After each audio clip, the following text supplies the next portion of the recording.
if I was to come to you and I was to say, listen, I'm slightly overweight and I'm wanting to lose a couple of pounds, what would be your first couple of steps that you would give me? Oh, such a good question. So men and women are two very, very, very different camps when it comes to these things. So like I would always take a full history from people. I want to understand why they're overweight in the first place. What was their childhood like? Was there food availability at home?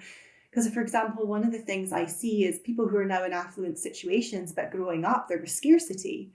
So they might get a lunch allowance from work or be traveling for work. And there's a little part of their unconscious brain that's like, I never had this as a kid. Yeah. And it's tapping into that part. Men tend to be a little bit more practical and just need a little bit of guidance in terms of what do they need to change. But there can also be rebound later down the line. So you need to, watch men more carefully. So the first thing I would always do with people is, yes, take a full history and understand what's going on. Understand, are there medical diagnoses at play? Do we need to do any blood tests? For example, do we need to check cholesterol levels, sugar levels? Do I need to send a blood pressure monitor? Because all the work I do is remote, it's online. So it's an online clinic and I work with people across the UK. But I'd also get a food diary.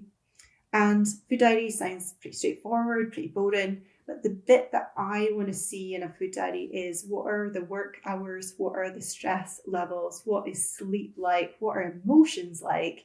And are we eating to hunger and satiety signals? Because a lot of people aren't sleeping well. They're really stressed. They're working way above their contracted hours, probably not taking breaks. They're mindlessly eating. They're eating past full. They're maybe eating because they're stressed. They're maybe eating because they're bored. So immediately there's a lot of things that we need to look at that are psychological or hormonal or maybe just like physiology in terms of teaching them, what does hungry feel like and what does full feel like?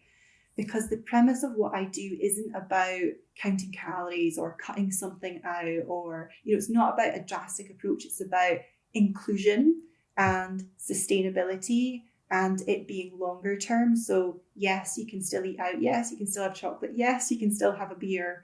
But it's about learning how to do that in moderation and knowing when you've been using food as a tool to self-soothe or to kind of cover up emotions. Sorry, that was a really long-winded response. No, it makes sense. And it definitely resonates. I think that the thing that you said about the psychological part of it, especially, I was just thinking of my dad. He grew up in Easterhouse in Glasgow, which is a really bad area. I think at the time that he grew up as well, it was like the stab capital of the world. It was really bad. So he grew up very poor, but he can't, he's very fit. He goes to the gym every day. He's incredible, but he just cannot leave food on the plate. No matter what it is, if he might be really, really full, but if you have food in your plate that you're not eating, he has to eat it. And I think it's because as a kid, he perhaps didn't have that opportunity to maybe eat as much as he could. And it kind of taps back into that psychological thing that you were talking about. What do you think? I've not had an issue. I'm fine in terms of my weight, but I can't gain weight. I really struggle to gain weight. What would be your advice for someone that wanted to gain weight instead of lose it? So again, I would want to look at the food diary to see, what are you eating? Like, how many calories are there? It's difficult to calculate calories from a food diary, but you can get an understanding. And then I would look at increasing the fats in your diet. Mm-hmm. So fats per 1 gram are 9 calories, whereas protein and carbs are only 4. But fats can be really heavily satiating. So sometimes people will add more fats to their diet and they just feel really, really full. But I think eating little and often and adding more fats in, or maybe hidden fats, like maybe peanut butter into a smoothie or something like that. But adding more healthy fats to your diet is probably the best move in terms of gaining weight. And do you agree with the keto diet? Oh, that's such a good question. I just posted about this on LinkedIn a couple of days ago. I'll tell you a funny story about keto diet. So one of my friends had asked me for advice on keto because him and his wife had been doing it. They'd been doing it for 3 weeks. He'd lost 4 kilos. He was super excited about it. He said, but Aileen, he had a dream. He's like, I had a dream about a steak pie supper and I was ordering it and I reached out to my wife and I touched her when she was sleeping. She woke up and I went, not too much salt and vinegar, please.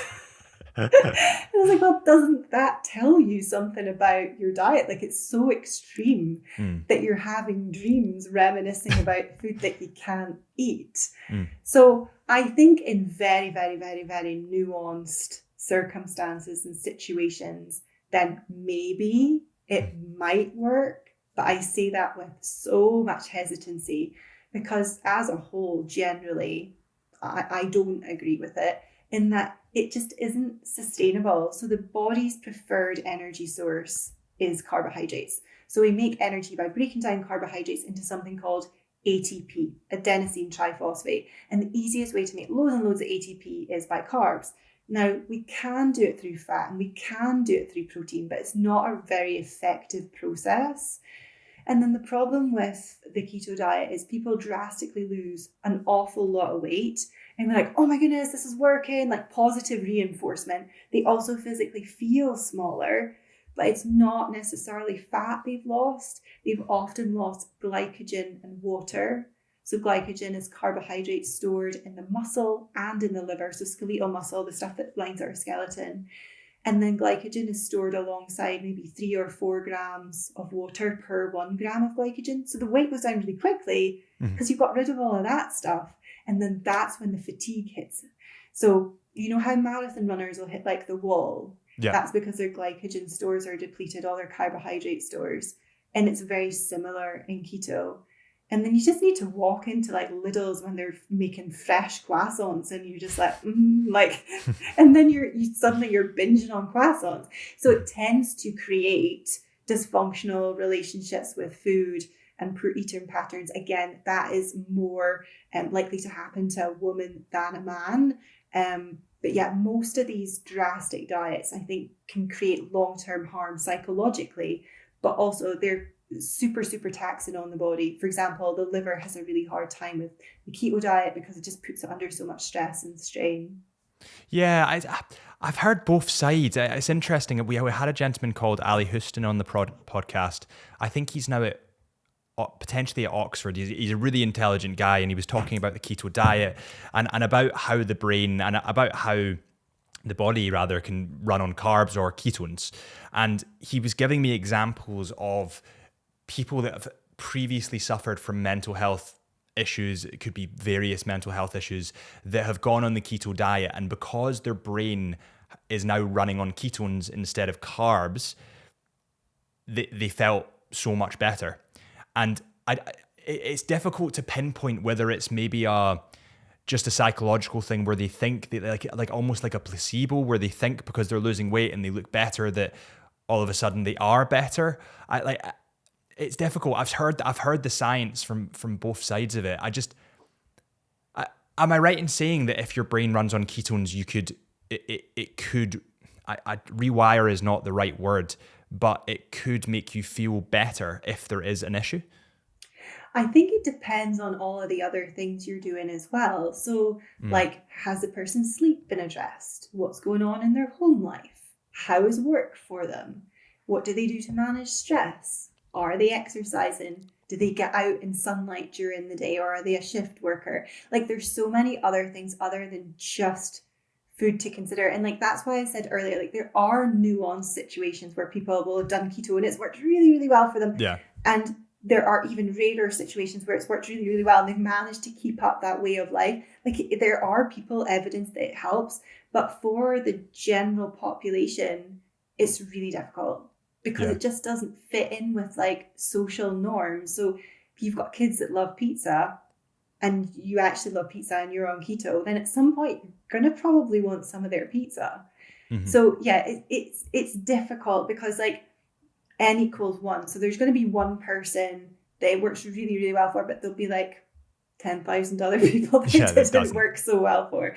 So we'll always find the evidence for, oh my goodness, this cured my cancer, or, you know, I had this endocrine tumor and it disappeared completely, or, you know, I had this autoimmune disease and it healed that.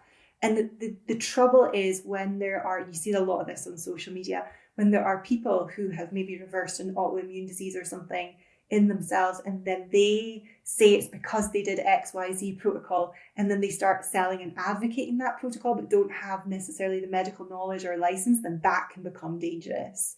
So I think we just need to tread carefully with these things. Yeah. And what about I know that Jordan Peterson on the kind of subject of diets, I know that Jordan Peterson has talked a lot about the carnivore diets and his autoimmune diseases and how he's in his word, he's been cured by this diet. He says he feels better. He's got rid of these autoimmune diseases. His wife has also taken up this diet and feels tons better. I know that like there's influential characters like Joe Rogan that have done this kind of thing as well. What are your thoughts on the carnivore diet? Yeah, so mine are similar again, because you're cutting out so many of the foods that are part of the way we live our lives, like Easter eggs, advent calendars, birthday cakes, completely off limits. So you can have a meat cake. A steak. It's just not the same. But then there are people like I hugely respect Jordan Peterson. I think he's a wonderful person. And I think we just need to be careful that we don't think we're less than because we couldn't stick to that strict protocol. But also that much meat in our diets just isn't healthy, full stop. Like I will hold my hand up and say I eat more meat than I probably should if I was being my optimally healthy self. But again, meat fits in with the social norms in my household. I gave my stepkids tofu and they were like, what is this? So the next time I was like, right, we'll do chicken and tofu. We'll try and disguise it a little bit more. And they were like, not sure about this. So yeah, and I also think like, for example, the other extreme would be like veganism. Again, that's really, really difficult to do that in an optimally healthy way because it's hard to get all of your different proteins in because most plants are not what we call complete proteins, meaning they don't have all of the essential amino acids, and therefore we need to start to pair different things up. But you could eat chips and tomato sauce and be a vegan. So it's tricky. But yeah, I think there are definitely nuanced situations where people have like healed certain things. Whether they truly have healed it because of that diet or not, I am somewhat skeptical. But yeah, I think it's such an interesting topic. If you guys enjoyed that clip, please do me a huge favor before you go and head over to our Into the Mind podcast official page where we have the raw, uncut Into the Mind podcast and hit that subscribe button. And the more subscribers we get, the more incredible guests we can get on the show. I really appreciate you guys for watching. Thank you so much. And I'll see you all real soon.